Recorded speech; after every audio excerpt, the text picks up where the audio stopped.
ಎಲ್ಲರಿಗೂ ನಮಸ್ಕಾರ. ಅಸ್ಸಲಾಮು ಅಲೈಕುಂ ವರಹಮತುಲ್ಲಾಹಿ ವಬರಕಾತು. ಪ್ರೀತಿಯ ವೀಕ್ಷಕರೇ, ಇಸ್ಲಾಂ ಅಲ್ಲಿ ಅಥವಾ ಮುಸಲ್ಮಾನರಲ್ಲಿ ಜಾತಿ ಭೇದ ಇದೆ ಅಂತ. ಮುಸಲ್ಮಾನರಲ್ಲಿ ಭಾಗಗಳು ಇಲ್ಲ. ಭಾಗಗಳು ಇರುವುದು ಮನುಷ್ಯರೇ ಮಾಡಿದಂತಹ ಭಾಗಗಳು, ಅಥವಾ ಕುರ್ಆನ್ ಅಲ್ಲಿ ಅಥವಾ ಹದೀಸ್ಗಳಲ್ಲಿ ಪ್ರವಾದಿಯವರ ಚರಿತ್ರೆಯಲ್ಲಿ ಸಹ ಇಸ್ಲಾಮಿನಲ್ಲಿ ಮೇಲು ಕೀಲು ಅಂತ ಇಲ್ಲ.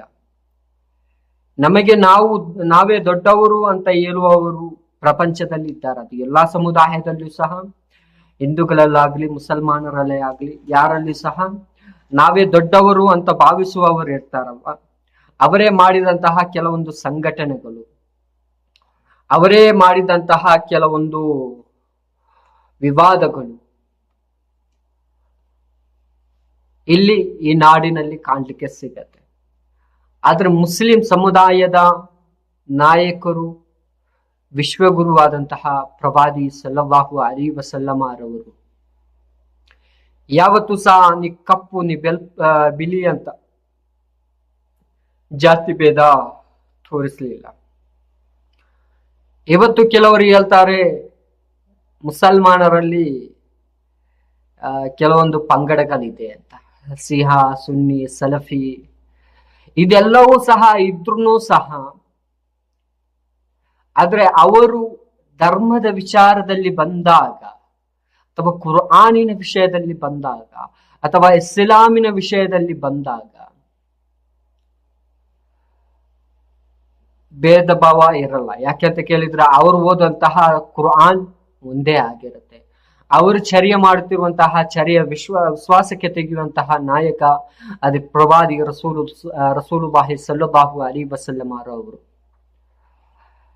ಈ ಲೋಕದಲ್ಲಿ ಎಷ್ಟೋ ವರ್ಗಗಳು ಬಂದು ಹೋಗಿದೆ. ಆ ವರ್ಗಗಳನ್ನು ಒಂದುಗೂಡಿಸಿ ಕಪ್ಪಿದ್ದವನಿಗೆ ಬಿಳಿಯ ಕಂಡ್ರೆ ಆಗಲ್ಲ, ಬಿಳಿ ಇದ್ದವನಿಗೆ ಕಪ್ಪು ಕಂಡ್ರೆ ಆಗಲ್ಲ, ನಾನೇ ಒಳ್ಳೆಯವನು, ನಾನೇ ದೇಹದಲ್ಲಿ ಶುದ್ಧ ಇರುವಂತಹವನು ಅಥವಾ ಕ್ಲೀನ್ ಇರುವಂತಹವನು ಅಂತ ಭಾವಿಸಿಕೊಂಡು. ಆದ್ರೆ ಪ್ರವಾದಿ ಸಲ್ಲಲ್ಲಾಹು ಅಲೈಹಿ ವಸಲ್ಲಮರವರು ಬಂದಂತಹ ಸಂದರ್ಭದಲ್ಲಿ ಅವರು ಈ ಇಸ್ಲಾಮನ್ನು ಪ್ರಚಾರ ಮಾಡಬೇಕು ಅಂತ ಅಲ್ಲಾಹನ ಕಲ್ಪನೆಯಿಂದ ಅಥವಾ ಅಲ್ಲಾಹನ ಮಾತಿನಿಂದ ಅವರು ಇಸ್ಲಾಮನ್ನು ಪ್ರಚಾರ ಮಾಡಲಿಕ್ಕೆ ಬಂದಂತಹ ಸಂದರ್ಭದಲ್ಲಿ ಅವರು ಮಾಡುವಂತಹ ಕೆಲಸ, ಅವನು ಕಪ್ಪಾಗಿರ್ಲಿ ಬಿಳಿ ಆಗಿರ್ಲಿ ಯಾರೇ ಆಗಿರ್ಲಿ ಅವನು ಒಳ್ಳೆಯ ರೀತಿಯಲ್ಲಿ ಇರಬೇಕು ಅಂತ, ಎಲ್ಲರೂ ಸಮಾನರು ಅಂತ. ನೀವು ನೋಡಿ, ಕಾಬಾ ಎನ್ನುವುದು, ಕಾಬಾ ಅಂದ್ರೆ ಮಕ್ಕದ ಒಂದು ಮಸೀದಿ, ದೊಡ್ಡ ಮಸೀದಿ, ಪ್ರಪಂಚದಲ್ಲೇ ದೊಡ್ಡದಾದಂತಹ ಮಸೀದಿ. ಆ ಮಸೀದಿಗೆ ಅಜಾನ್ ಕೊಡುವಂತಹ ಮುಹದ್ದಿದ್ ಯಾರಿದ್ರು, ಅಲ್ಲಿನ ಗುರುಗಳು ಯಾರಿದ್ರು, ಅದು ಬಿಲಾಲ್ ರಲಿಯಲ್ಲಾಹು ಅನ್ಹು ಅವರ ಅಂತ ಹೇಳಿದ್ರೆ ಸುಡಾನಿ ವರ್ಗದ, ಆಫ್ರಿಕನ್ ವರ್ಗದ ಕಪ್ಪಾದಂತಹ ಒಂದು ಹುಡುಗ ಆ ಕಾಬದ ಮೇಲೆ ಹೋಗಿ ಅಜಾನ್ ಕೂಗ್ತಾನೆ. ಪ್ರವಾದಿ ಅಥವಾ ಇಸ್ಲಾಮಿಗೆ ಕಪ್ಪು ಬಿಳಿ ಅಂತ ಇದ್ರೆ ಅಥವಾ ಜಾತಿ ಭೇದ ಇದ್ರೆ ಅಲ್ಲಿ ಯಾರಾದ್ರೂ ಸಹ ತಡಿಬಹುದಿತ್ತು. ಅವನ್ ಕಪ್ಪು, ನಾನು ಅಜಾನ್ ಕೊಡ್ತೇನೆ, ಅವನ್ ಕೊಡ್ಬಾರ್ದು ಅಂತ ಅಲ್ಲಿ ಚರ್ಚೆ ಆಗ್ಲಿಲ್ಲ. ಪ್ರವಾದಿಯವರ ತೀರ್ಮಾನವೇನಾಗಿತ್ತು ಅದು ಅಂತಿಮವಾಗಿತ್ತು. ಅಲ್ಲಿಂದ ಶುರುವಾಯಿತು ಇಸ್ಲಾಮಿನ ಚರಿತ್ರೆ. ಅಥವಾ ನಾವು ಏನು ನಮಾಜ್ ಮಾಡ್ತೇವೆ, ಈಗಲೂ ಸಹ ನಮ್ಮ ಮಸೀದಿಗಳಲ್ಲಿ ಎಷ್ಟೋ, ನಮ್ಮ ರಾಷ್ಟ್ರಪತಿಯೇ ಆಗ್ಲಿ, ಒಬ್ಬ ಮುಸ್ಲಿಂ ರಾಷ್ಟ್ರಪತಿ ಇದ್ರೂ ಸಹ ಮಸೀದಿಗೆ ಹೋಗುವಂತಹ ಸಂದರ್ಭದಲ್ಲಿ ಅವರಿಗೆ ಪ್ರತ್ಯೇಕವಾದಂತಹ ಸ್ಥಳ ಕೊಡಲ್ಲ. ಯಾಕಂತ ಕೇಳಿದ್ರೆ ಮಸೀದಿ ಅಥವಾ ಇಸ್ಲಾಂ ಅಥವಾ ಧರ್ಮ ಅಂತ ಕೇಳಿದ್ರೆ, ಸಮುದಾಯ ಅಂತ ಹೇಳಿದ್ರೆ ಅದು ಎಲ್ಲರಿಗೂ ಸಮಾನವಾಗಿರುವಂತಹ ಸಮುದಾಯ.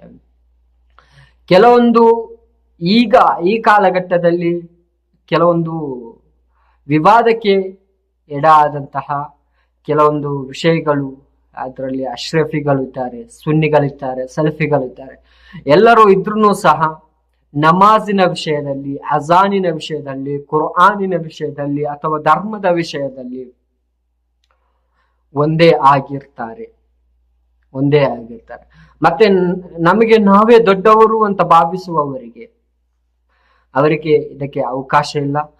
ಮತ್ತೆ ಅವರಿಗೂ ಈ ಧರ್ಮಕ್ಕೂ ಯಾವುದೇ ಒಂದು ಸಂಬಂಧವೇ ಇಲ್ಲ ಅಂತ ಭಾವಿಸುತ್ತೇನೆ. ಇದು ಇಸ್ಲಾಂ ಧರ್ಮ. ಎಲ್ಲರನ್ನು ಸಮಾನರಾಗಿ ಕಾಣಿ. ನಾವು ಕಲಿತಂತಹ ನಮ್ಮ ಮದ್ರಸೆಗಳಲ್ಲಿ, ನೀವು ಹೇಳ್ತೀರ ಮದ್ರಸದಲ್ಲಿ ಹಾಗೆ ಕಲಿಸಿಕೊಡ್ತಾರೆ, ಹೀಗೆ ಕಲಿಸಿಕೊಡ್ತಾರೆ. ನಾವು 11-12 ವರ್ಷಗಳು ನಾವು ಮದ್ರಸದಲ್ಲಿ ಕಲಿದಂತಹ ಸಂದರ್ಭದಲ್ಲಿ ನಮಗೆ ಯಾವತ್ತೂ ಸಹ ಹಿಂದೂ ಬೇರೆ, ಮುಸಲ್ಮಾನರು ಬೇರೆ, ಕ್ರೈಸ್ತರು ಬೇರೆ ಅಂತ ಹೇಳಿಕೊಡಲ್ಲ. ನಮ್ಗೆ ನಮ್ಮ ಧರ್ಮದ ವಿಷಯದಲ್ಲಿ ಕಲಿಸುವಂತಹ ಸಂದರ್ಭದಲ್ಲಿ ಬೇರೆ ಧರ್ಮವನ್ನು ನೀನು ತಪ್ಪಾಗಿ ತಿಳ್ಕೊಂಡು ನಿನ್ನ ಧರ್ಮ ಒಳ್ಳೆದು ಅಂತ ನೀನು ಭಾವಿಸಬಾರ್ದು.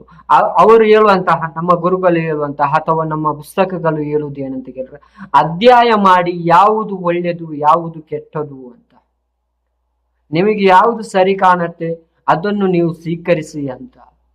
ಮತ್ತೆ ಪರಿಶುದ್ಧ ಕುರಾನಲ್ಲಿ ಒಂದು ವಾಚಕ ಇದೆ, ಏನಂತ ನನಗೆ ಅಷ್ಟು ಗೊತ್ತಿಲ್ಲ, ಆದ್ರೆ ನೆನಪಾಗ್ತಾ ಇಲ್ಲ.